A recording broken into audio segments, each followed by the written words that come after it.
My name is Charlotte Mitchell. I'm 31 years old, and I work in Manchester coordinating restoration projects for period properties, grand Victorian townhouses and Georgian estates that affluent buyers want to showcase on Instagram but rarely examine with genuine appreciation. For 5 years, I hadn't shared a proper meal with my parents in the same room. Not Christmas, not Easter, not even my birthday. So when they finally agreed to visit, I transferred money without hesitation. 2 return flights, baggage fees, airport transfers, even a hire car in case they wanted to explore the city properly. I scrubbed my flat until it looked like something from an interior design magazine. I bought fresh flowers from the market. I made my mother's traditional beef and ale pie, the one she'd prepare when I was young, and my father's lemon tart, which he'd always insisted no proper bakery could replicate. Every evening for a week, I set the table for 4. Every evening, the candles burned lower while my mobiles stayed silent. They were staying only 25 minutes away, in my sister Rebecca's house, laughing in photos she posted on social media, holding her children, drinking wine on her terrace, acting as though this was a family holiday I'd somehow stumbled near by accident. On their final day, while the pie cooled on the kitchen counter and the plates remained completely untouched, my phone buzzed. My mother texted, "Perhaps another time, love."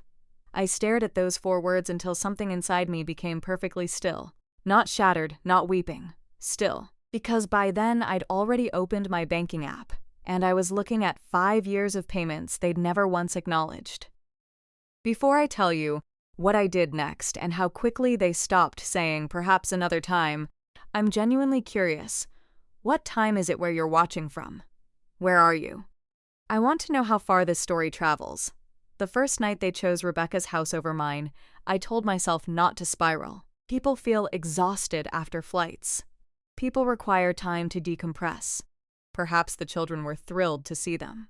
Perhaps my mother felt awkward because 5 years is an eternity to bridge with nothing except a hug and a casserole. So I covered the pie, wrapped the beef, washed dishes no one had touched, and tried to sleep while something ached quietly inside my chest. The next morning, I woke early, made strong tea, and texted, "Good morning. I can do brunch whenever suits you best." Genuinely no pressure. I even added a smiling emoji because apparently I still wanted to be simple to love. 2 hours disappeared, then 4. By noon, Rebecca posted a photograph of my parents at a riverside restaurant with the caption, "Absolute best surprise ever. These 2 are spoiling the kids rotten all week." My mother commented, "Wouldn't miss this for anything in the world." I read that sentence 3 separate times, "Wouldn't miss this for anything." Yet she'd missed me for 5 years, and somehow that had never required so much as an explanation. Around 2:30, I rang my father. He answered with noise flooding the background. Children shouting, Rebecca laughing, cutlery rattling. "Hiya, Charlotte," he said, casual as mentioning weather. "Everything all right?" That question nearly made me laugh. I said, "I was ringing to see what time you and Mum wanted to come round. I've dinner prepared again tonight." He paused, just long enough for me to already know his answer. "Tonight might be difficult," he said. "Rebecca's place is more practical with the kids, and honestly, your mum doesn't fancy keeping packing things up and driving back and forth." Packing up? They had a hire car I'd paid for. 25 minutes had somehow transformed into back and forth. I kept my voice steady and said, "Dad, I arranged for you to come here to see me." He sighed, like I was making something simple unnecessarily complicated. "We are seeing you, Charlotte. We're in the same city." That particular line hurt in a way no obvious insult could have, because he genuinely believed it was sufficient. Proximity apparently qualified as affection. Consideration remained negotiable. That evening, I set the table again, not because I believed they were actually coming, but because I needed to see the reality arranged before me. 4 plates, 4 napkins carefully folded, 4 chairs standing empty, and 1 daughter still attempting to host a family that had chosen somewhere else. Then I opened my laptop, not to work, but to examine numbers. For 5 years, whilst I was establishing a career restoring historic buildings for people who respected heritage, I had been quietly restoring my parents' life as well. I'd covered portions of their mortgage when my father's consulting work evaporated. I'd paid for my mother's prescriptions when she complained. Insurance was bewildering. I'd transferred money when their boiler needed replacing. I'd paid for Rebecca's emergency childcare once, then repeatedly, until it became simply another regular expense. The total made my fingers go numb. $54,720. And that was before the flights, before the hire car, before the food sitting in my fridge going off. I stared at that figure and remembered each time they'd called me independent, as though it were praise, when they actually meant we can stop worrying about you.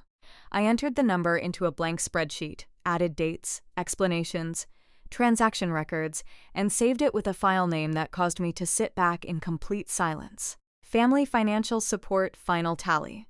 That night, my father texted at 9:47 p.m., knackered after a long day. "We'll definitely come tomorrow." I looked at the table, blew out the candles, and replied with a single word. "Fine." But in my thoughts, I added something else I wasn't ready to send.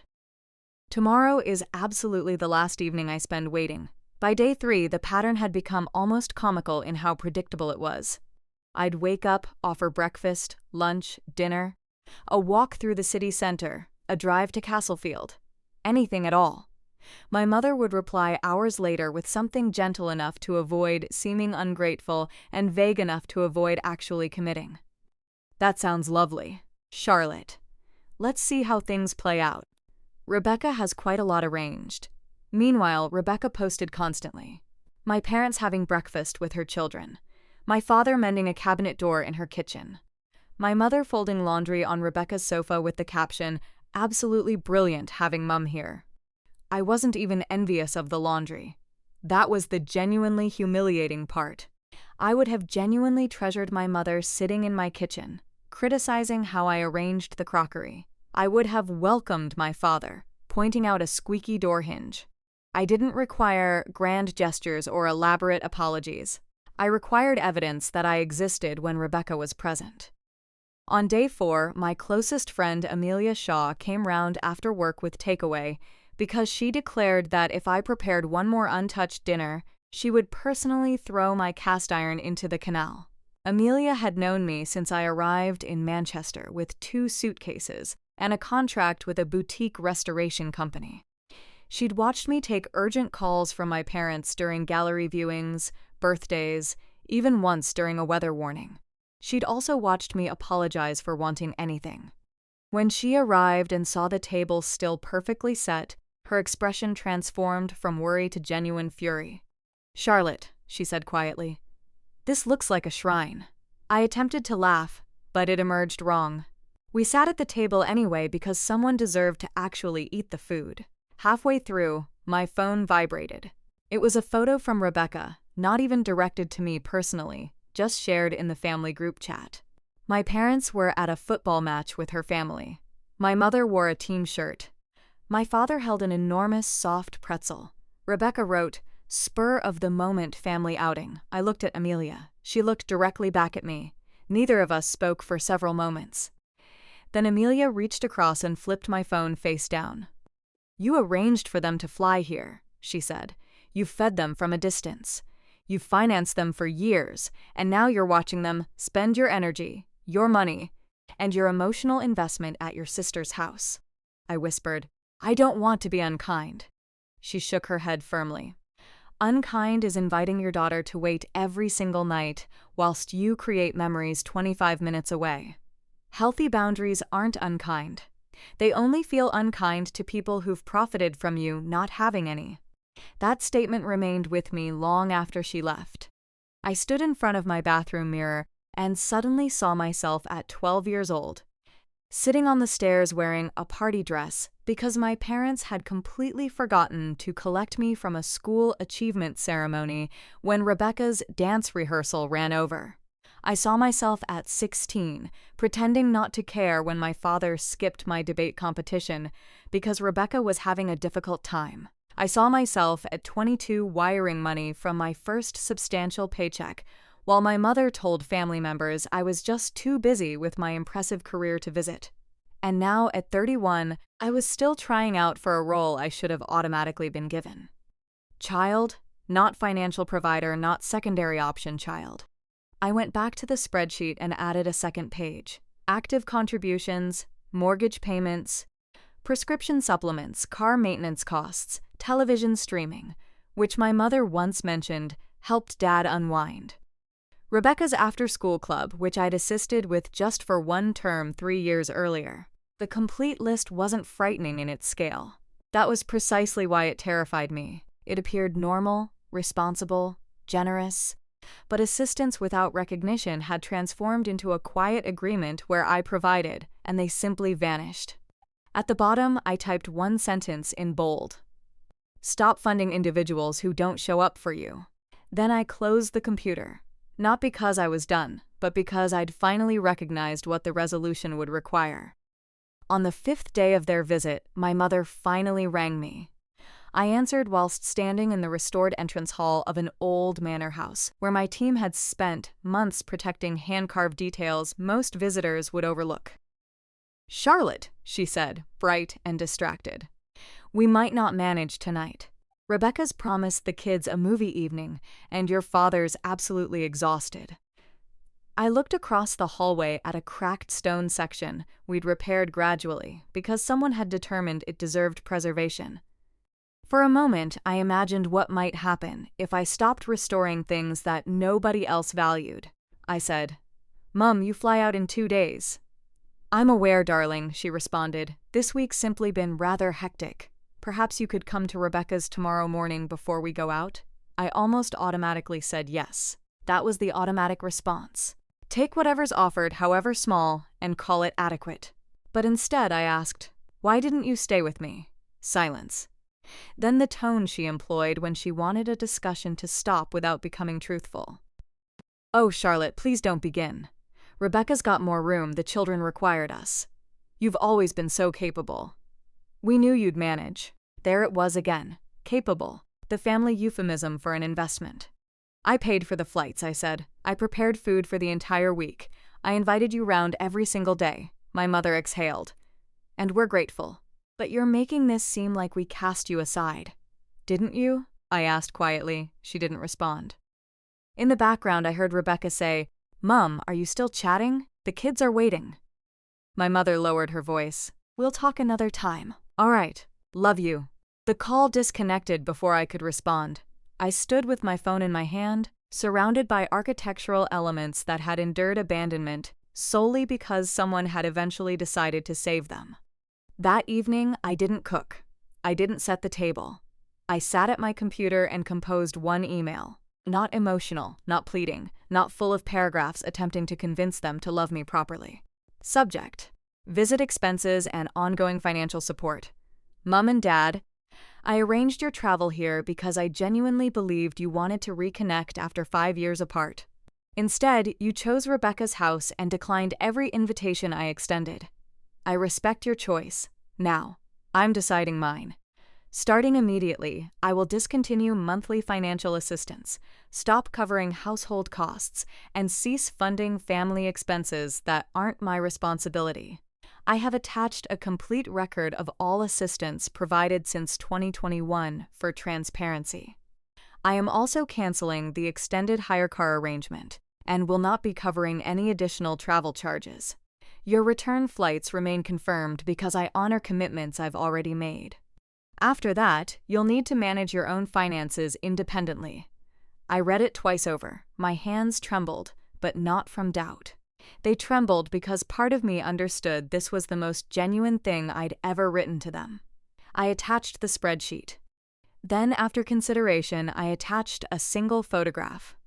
My dining table from that first evening, candles burning, 4 plates positioned carefully, no people in the chairs.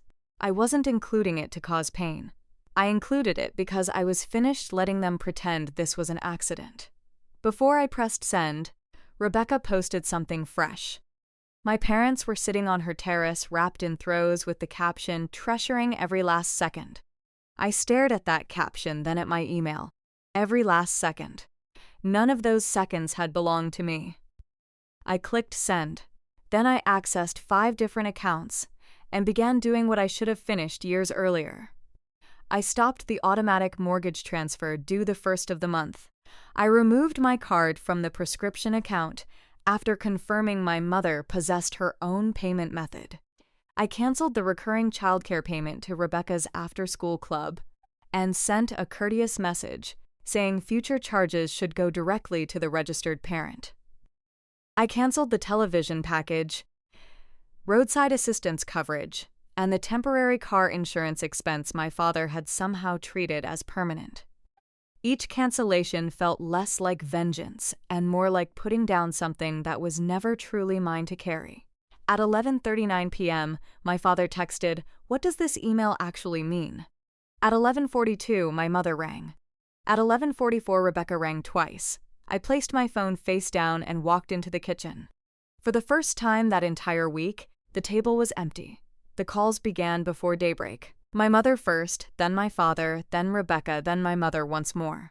By 8 a.m., I'd collected 12 missed calls, 8 text messages, and 1 voicemail from my father that started composed and concluded with him saying, "This isn't how families actually behave." I heard it while preparing coffee, and the familiar guilt began rising like mist. Then I replayed the entire week in my mind. Every untouched meal, every perhaps, every cheerful photo from Rebecca's house, every bill I'd settled whilst being treated like a vague acquaintance. At 8:26, I answered my mother's call. She skipped greeting me entirely. She said, "Charlotte, you must reverse whatever you've done." Her voice was tight, not anguished the way I'd imagined, but frightened. That single detail told me everything I required knowing. "Good morning, Mum," I said. "Did you read my email?" "Of course I read it. Your father read it. Rebecca read it. We all reviewed your little financial spreadsheet." Little. Over 54 pounds. 00 transformed into little the moment it became uncomfortable. "Then you comprehend?" I said. "No," she said sharply. "I comprehend that you're punishing us because we stayed where it made practical sense. We raised you better than this." I took a measured breath. "You raised me to be useful. I'm educating myself to be valued." Quiet consumed the line. Then my father's voice emerged. "She'd put me on speaker." "That is completely unfair, Charlotte, is it?" I asked.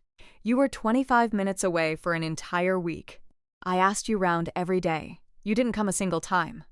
My father cleared his throat. Rebecca required support with the kids, and I required my parents. He said nothing to that. My mother filled the gap with the exact sentence that finally eliminated my remaining uncertainty. "You don't have children, Charlotte. You don't comprehend what genuine family priorities actually are." "Real family?" I laughed once quietly because the alternative was breaking, so my money was real, but I wasn't.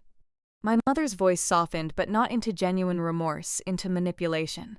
"Sweetheart, this genuinely isn't a good moment. Your father's contracts have been scarce.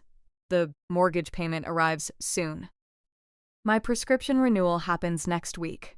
Rebecca already adjusted her finances around that childcare contribution.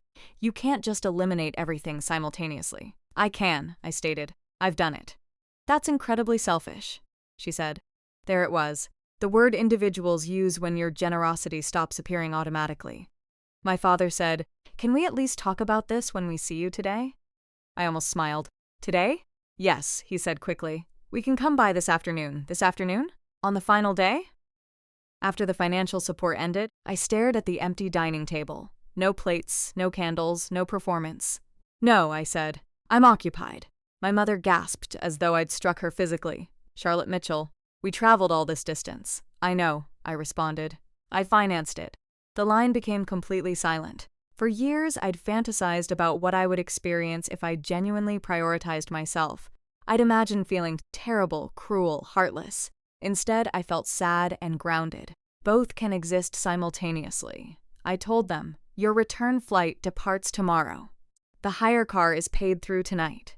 After that, you'll need to arrange everything yourselves. I'm not discussing finances anymore." My father's voice dropped. "So this is truly it. We make one error and you abandon us." "One error?" I responded. "Dad, one error is missing dinner due to traffic. This was an entire week of deliberate decisions." My mother began weeping then, but even the tears contained a quality I recognized. "I hope you're feeling tremendously proud right now." I looked at the image of the empty table still showing on my laptop screen. "I'm not proud," I stated. "I'm present." Then I terminated the call. My hands shook so severely I had to set my mug down. 5 minutes afterwards, Rebecca texted, "Mum's absolutely devastated. I genuinely hope this was important enough to justify it." I stared at her message and typed back, "Tell her I set the table for her every single evening. She understands what was worth missing." Then I muted the family chat for 24 hours. Not permanently. Just long enough to hear my own thoughts. By midday, Rebecca discovered another route through the quiet. She transmitted a voice message from a different number, and against my better thinking, I listened to it. "Charlotte," she started, already sounding furious. "I recognize you're upset, but you're overreacting. Mum and Dad are getting older. They don't require this drama. You comprehend Dad's financial situation is humiliating for him. And honestly, you earn considerably more than all of us combined. So, I genuinely don't understand why you're acting like family support is such an enormous burden." I stopped the message there. I didn't require the remainder. That was the family formula. Because I'd worked hard, I was obligated. Because Rebecca had created difficulties, she deserved assistance. Because my parents felt uncomfortable, I required another chance to be convenient. Then another message came from my father. "Please ring. Your mother is extremely upset. We're at Rebecca's and everyone is arguing. Everyone is arguing. Not we miss you. Not we hurt you. Disagreement." The money had accomplished what my emotional pain never could. It compelled their attention. I did call, but not because they insisted. I rang because I wanted to hear the honest truth without the family discussion distorting it. Rebecca answered my father's phone by mistake. I heard screaming before anyone understood the call had connected. My mother was saying she can't eliminate everything. "Michael, you said you'd handle it," my father snapped. I genuinely thought she'd be happy we came at all. Rebecca said, "Well, I genuinely cannot finance after-school club this month. I've already paid the deposit for the seaside holiday." The seaside holiday? I closed my eyes. They'd been organizing another trip while I covered their expenses. Then Rebecca recognized the call. "Charlotte." The room went completely quiet. I said, "Don't disconnect." My father took the phone. "You weren't supposed to hear all of that." "I'm aware," I stated. "That's precisely why it's genuine." He exhaled heavily. "Listen, things became complicated." "No," I said, "they became transparent." My mother came on, her voice smaller now. "Charlotte, please, we can repair this. Come round tonight. We'll discuss everything properly." "At Rebecca's?" I asked. Another silence. That answer was practically humorous. Even the apology conversation would happen in the house they'd selected over mine. "No," I stated. "If you want to communicate with me as your child, come to my residence. If you want to discuss finances, there's nothing left to discuss." My father said something quietly away from the phone. My mother said, "We don't want your money, sweetheart." I replied, "Then you genuinely won't experience losing it." She started weeping again, but this time I detected genuine alarm underneath. "That's not what I meant." "I understand precisely what you meant," I said. "You want the financial help without the accountability. You want entry to my bank account without making space at my table." Rebecca cut in sharply and defensively. "That's excessive. You perpetually do this. You transform everything into being excluded." Something inside me froze completely. "Rebecca, I financed your parents' flights here specifically to see me. They stayed at your residence. You distributed family photos all week and never once asked why I was absent. So tell me, when was I supposed to experience belonging?" She had absolutely no response. My father attempted to regain the situation. "We'll visit tonight." "No," I stated. "You possessed 6 evenings. I'm busy tonight." "Doing what?" My mother questioned, as though I could have an existence separate from waiting. I considered the manor house visible on my desk. Then, at the reservation Amelia had secured at a sophisticated cocktail bar because she'd refused to let my final evening transform into another vigil. "I'm having dinner with someone who genuinely shows up," I said. My mother whispered, "Charlotte, please don't do this." And suddenly I comprehended the genuine meaning. Don't change. Don't make us examine ourselves. Don't force us to acknowledge what we disregarded. I said, "I've already started." That evening, while I was out with Amelia, my phone filled with messages once more. My father transmitted a photo from outside my flat at 8:19 p.m. We're here. I examined it in the bar, jazz playing softly behind me, wonderful food before me, a companion sitting opposite who'd never required money to demonstrate affection. For one agonizing second, I nearly departed. The old Charlotte would have rushed home, apologized for making them stand outside, reheated food, and celebrated their unexpected arrival as something magnificent. Instead, I mentioned I was occupied. Safe travels tomorrow. My father answered, "Your mother is devastated sitting in the car." I replied, "I sat devastated at this table alone for an entire week." Then I turned my phone off and completed my dinner while it remained properly warm. The next morning, they flew back without stepping foot inside my residence. That phrase used to feel devastating. Now it represents the truth. They'd come all the way to Manchester, stayed 25 minutes away, invested 6 days selecting Rebecca's terrace, Rebecca's family, Rebecca's obligations, Rebecca's arrangements, and when they eventually positioned themselves at my entrance, it was purely because the money had terminated. I didn't communicate that as self-punishment. I communicated it because reality possesses a form. And once you observe it without deception, you cannot compress it back into pretense. The initial week after their departure became difficult. My mother transmitted lengthy messages about sacrifice, motherhood, and the extent to which I'd wounded her emotionally. My father transmitted practical messages disguised as emotional ones. "Can we discuss the mortgage payments? Then your mother misses you terribly." Then simply 1 month to adjust. Rebecca distributed vague statements online about people who abandon their origins, followed by a photo of an expensive seaside accommodation she subsequently removed. For once, I didn't respond to every provocation. I answered just one time in writing so nobody could distort it afterwards. "I love you, but I won't resume financial support. If you want to maintain a connection with me, it must be founded on genuine respect, consistency, and accountability, not finances." Then the consequences arrived precisely where they belonged. My parents simplified their television package. My father accepted additional consulting work he'd been too unmotivated to pursue when my transfers were guaranteed. My mother transferred her prescriptions to a community pharmacy, something I'd recommended 3 years prior before she'd claimed it was too difficult. Rebecca was compelled to cancel the seaside holiday and downgrade the kids' after-school program to a more economical option. Nuns experienced homelessness. None faced genuine hardship. They simply had to oversee the life they'd been transferring to me. That recognition was simultaneously liberating and deeply sad. I hadn't been rescuing them from catastrophe. I'd been rescuing them from inconvenience while they distributed their appreciation elsewhere. A month thereafter, a handwritten letter arrived from my father.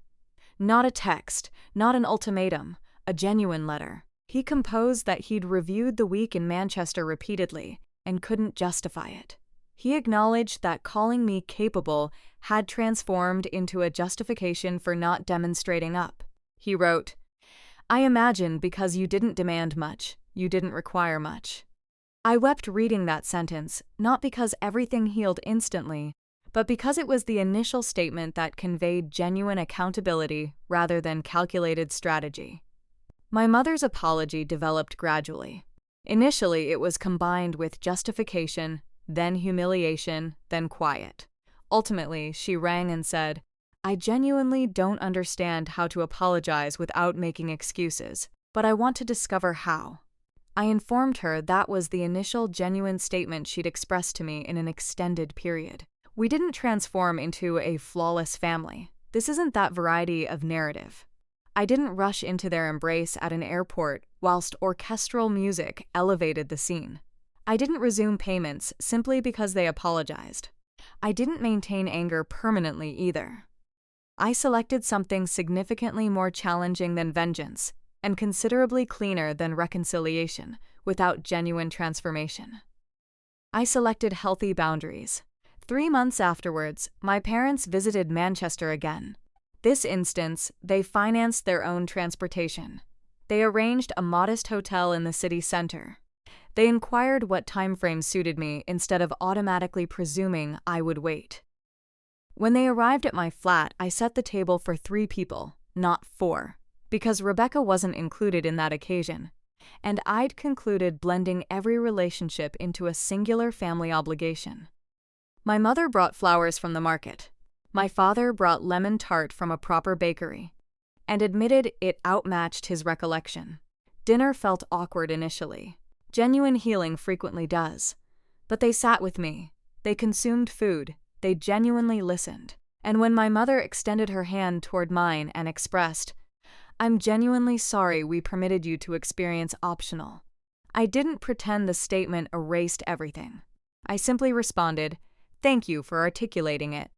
That evening, following their departure, I washed 3 plates and experienced something unanticipated: contentment without performance. I discovered that familial affection can exist genuinely and still prove harmful if it demands you vanish. I discovered that being the robust one doesn't indicate being the invisible one. I discovered that finances can disguise emotional disconnection because transactions appear resembling genuine affection, when nobody possesses the bravery to construct something genuine. Most significantly, I discovered that establishing boundaries isn't announcing hatred. Occasionally, it's the initial genuine appeal to love authentically. If they'd never transformed, I would have persisted regardless. That possessed importance, too, because the true success was not that my parents ultimately arrived for dinner. The true accomplishment was that I terminated preparing a table for people who regarded my participation as discretionary. And the moment they finally knocked, I answered as a child, not a financial liability. So, tell me honestly, if your family only appreciated your value after you stopped giving, would you extend welcome again? Or would you maintain distance? Every story we present is developed with genuine emotion and the objective of providing viewers with something that feels authentic. This is a fictional narrative created exclusively for pleasure and educational purposes. We wish the message behind it motivates viewers that even following disappointment or betrayal, they maintain the strength to take back their lives.